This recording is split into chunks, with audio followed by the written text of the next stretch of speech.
senang sekali kita pada hari ini berjumpa dalam sesi diseminasi materi modul 1.4 budaya positif dari kami calon guru penggerak angkatan 7 di SD Negeri 084085 Kota Sibolga.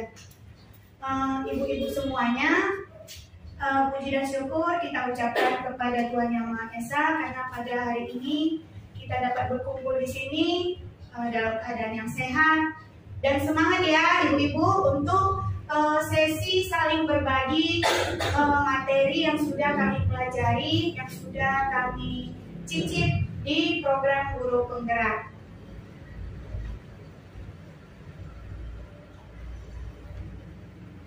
Bapak Ibu, ibu-ibu semuanya, perkenalkan saya Rosul Kasya Halim dari SD 084085 Sibolga. Di sini saya berperan sebagai CGP Angkatan 7 ingin berbagi aksi nyata yang sudah dilakukan dari modul 1.1 sampai 1.4 di sekolah kita yang tercinta ini. Bapak, Ibu semuanya, salam dan bahagia. Salam dan bahagia adalah salam yang diucapkan oleh Bapak pendidikan kita yaitu Bapak Ki Hajar Dewantara. Beliau menerapkan salam ini sebagai doa dan harapan untuk kita mendoakan orang lain agar mereka sehat secara lahir dan batin. Dan salam ini juga disampaikan kepada murid-murid yang ada di SD Perguruan Taman Siswa ya, yang sampai sekarang masih ada, yaitu sekolah Bapak Ki Hajar Dewantara. Nah, jadi bisa juga kita terapkan di kelas-kelas kita salam dan bahagia. Nah, di modul 1.4 yang telah kami cicip di program Guru Penggerak ini, Bapak Ibu, ada macam-macam materinya. Yang pertama tentang perubahan paradigma belajar, disiplin positif, nilai-nilai kebajikan universal, teori motivasi, hukuman, konsekuensi, dan restitusi, kemudian tentang kebutuhan dasar manusia, keyakinan kelas, 5 posisi kontrol, dan segitiga restitusi. Sebelum kita masuk ke dalam materinya, ibu-ibu semuanya, mari kita hadir seutuhnya di ruangan ini. Kita tenangkan hati dan pikiran agar kita dapat fokus seutuhnya mendengarkan sesi berbagi di sesi diseminasi ini. Mari kita tarik nafas, keluarkan, sekali lagi, keluarkan. Baiklah, ibu-ibu, semoga dengan kegiatan kita tadi bisa ibu-ibu lebih fokus dalam materi kita pada hari ini. Yang pertama, kita akan melihat bagaimana perubahan paradigma belajar dari Bapak Ki Hajar Dewantara selaku Bapak pendidikan kita. Mungkin ibu-ibu semuanya masih ada yang belum mengetahuinya. Nah, seperti semboyan Tubuh Handayani, kita semua sudah tahu ya Bapak Ibu. Namun di balik semua itu ada teori-teori atau pendekatan-pendekatan yang dilakukan oleh Bapak Ki Hajar Dewantara. Seperti yang pertama, pendidikan yang menuntun anak menuju pencapaian kodratnya. Bahwa setiap anak memiliki kodratnya masing-masing. Apa itu kodratnya? Memiliki kemampuan, memiliki bakat, yang beliau setiap anak itu sudah memiliki jati dirinya sendiri. Nah, dimana kita lah sebagai seorang pendidik yang menuntunnya, yang memegang tangannya, yang membawanya untuk mengembangkan bakatnya, mengembangkan minatnya, mengembangkan potensinya secara optimal melalui pembelajaran-pembelajaran, kegiatan-kegiatan yang kita lakukan di dalam kelas. Yang kedua, pendidikan yang berpusat kepada anak, di mana kita dalam mendidik itu tidak hanya berfokus pada diri kita sendiri, materi apa yang mau kita sampaikan, tidak hanya sebatas itu, tapi kita juga harus memikirkan kegiatan apa yang akan dilakukan anak kita besok, kegiatan apa yang ingin dilakukannya supaya dia dapat memahami konsep materi ini, seperti itu.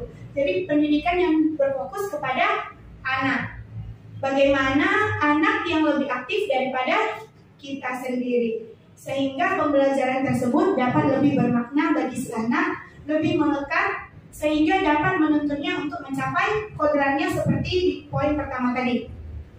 Yang ketiga, pendidikan adalah tempat persemaian benih-benih kebudayaan di dalam masyarakat.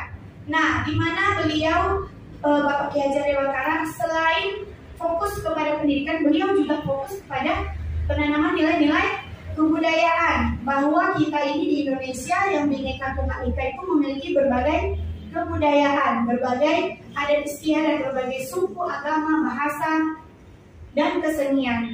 Nah, disinilah, di sekolah inilah kita membimbing murid-murid kita mendidik murid-murid kita, menuntunnya untuk memiliki nilai-nilai kebudayaan. Seperti apa nilai-nilai kebudayaan itu? Ya, seperti yang kita ketahui, seperti gotong royong, kebinekaan, nanti yang akan dirangkum dalam nilai-nilai kebajikan universal, yaitu profil pelajar Pancasila. Nah, melalui paradigma belajar yang disampaikan oleh Bapak Ki Hajar Dewantara ini, maka kita seyogianya membentuk budaya positif di sekolah kita, agar tujuan-tujuan pendidikan yang beliau sampaikan itu dapat terwujud. Nah, tidak hanya di sekolah beliau saja, di taman siswa, tetapi juga di sekolah-sekolah lainnya, seperti di sekolah kita. Maka nilai-nilai budaya positif harus kita ketahui dan kita terapkan. Nah, Bapak Ibu, di sini saya menampilkan mengenai budaya positif. Apa itu budaya positif? Budaya merupakan suatu kebiasaan yang kita lakukan terus-menerus sehingga menjadi tertanam dalam diri kita. Nah, budaya di sini yaitu perwujudan dari nilai-nilai atau keyakinan universal yang diterapkan di sekolah, di mana nilai-nilai atau keyakinan universal itu adalah nilai-nilai kebajikan, nilai-nilai profil pelajar Pancasila. Nah, di sini saya menyampaikan bahwa budaya positif ini memang tidak mudah untuk dilakukan. Tidak semudah membalikkan telapak tangan. Hari ini kita memahaminya, besok kita lakukan, besok langsung terwujud. Tidak seperti itu, tapi harus dimulai dari 3M. Yang pertama yaitu mulai dari diri sendiri, yang kedua mulai dari hal-hal kecil, yang ketiga mulai dari saat ini. Nah, dimulai dari diri kita sendiri. Seperti kami yang sudah mengetahui nilai-nilai positif ini, maka kami memulainya dari diri kami sendiri. Oh, kami mengetahui, oh harus seperti ini budaya yang harus dilakukan, harus seperti ini sikap-sikap kita. Nah, makanya kami memulai dari diri sendiri, berubah cara mengajarnya, cara membimbingnya. Kemudian memulai dari hal kecil. Hal kecil apa yang bisa kita lakukan setelah kita ketahui? Nah, kita mencoba menularkannya ke anak-anak dan menularkannya ke bapak, ke ibu-ibu semuanya.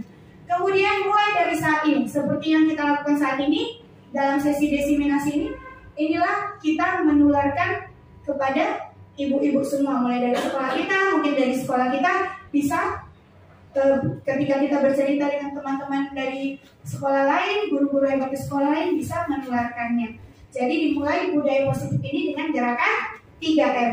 Mulai dari diri sendiri, mulai dari hal-hal kecil, dan mulai dari saat ini. Nah, setelah kita mengenal budaya positif, kita mengetahui gerakan 3M tadi, kita juga harus mengetahui Bapak Ibu-ibu bahwa di sini ada ilusi-ilusi yang kita pahami dan yang kita selama ini kita lakukan, yaitu ilusi tentang teori kontrol yang dikatakan oleh seorang psikiater dan pendidik Dr. William Glasser dalam kontrol teorinya yang kemudian berkembang menjadi choice theory. Dia ingin meluruskan ilusi-ilusi yang selama ini kita anut.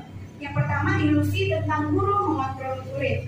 Nah, biasanya kita selaku orang dewasa yang berkaitan dengan ilusi yang keempat, bahwa kita merasa kita guru, berarti aku yang harus ditiru, aku yang harus diguru, seperti itu. Padahal murid itu juga memiliki kebutuhannya, murid itu juga memiliki keinginannya. Aku mau belajar seperti ini, aku mau hari ini belajarnya ini, seperti aku mau hari ini mencatat seperti itu. Nah, bahwa bukan kita yang mengontrol murid, bahwa murid mengontrol dirinya sendiri dan kita juga mengontrol diri kita sendiri. Kemudian ilusi bahwa semua penguatan positif, efektif dan bermanfaat. Nah, ini sering kali kita lakukan jika murid kita lakukan ketika kegiatan apersepsi mungkin ya, Bapak Ibu. Kita menguatkan anak-anak, memberikan motivasi dulu sebelum kita belajar. Anak-anak, hari ini kita belajar matematika mengenai berhitung. Nah, untuk apa kita belajar berhitung? Supaya nanti anak ibu bisa jadi pedagang. Seperti itu. Kita memberikan penguatan-penguatan. Dan ketika murid kita melakukan kesalahan, kita juga memberikan penguatan. Bukan begitu, nak. Yang benar seperti ini. Nah, dan sebagainya. Nah, kita mengira bahwa itu efektif dan bermanfaat. Namun tidak demikian. Itu hanya efektif sesaat saja. Tidak efektif untuk jangka panjang. Kemudian, ilusi yang ketiga yaitu kritik dan membuat orang merasa bersalah dapat menguatkan karakter. Nah, ketika murid kita melakukan kesalahan, kita langsung mengkritik. Tidak boleh seperti itu ya anak ibu. Anak ibu kalau belajar itu tidak boleh lari-lari dalam kelas. Kita memberikan kritik. Akhirnya mereka karakternya bukan jadi lebih baik, tetapi mereka jadi terus aku salah seperti itu. Semua yang aku lakukan salah seperti itu. Jadi memberikan efek negatif kepada anak. Kemudian ilusi yang keempat bahwa orang dewasa memiliki hak untuk memaksa. Nah, karena kita tadi guru, kita lebih tua, yang harus ditiru, yang harus digugu, kita memberikan paksaan kepada anak. Harus seperti ini. Nah, ketika di kelas anak ibu kalau belajar harus duduk semuanya lipat tangan seperti itu. Nah, hal-hal inilah yang menjadi ilusi-ilusi yang sebaiknya kita hindari. Nah, kemudian kita masuk ke dalam disiplin positif. Setelah kita mengetahui bahwa ilusi-ilusi itu tidak baik, nah, yang mana yang baik? Kita harus memahami disiplin positif. Nah, disiplin menurut KBBI adalah tata tertib, ketaatan pada peraturan. Nah, kalau kita bicara tentang peraturan, pasti kalau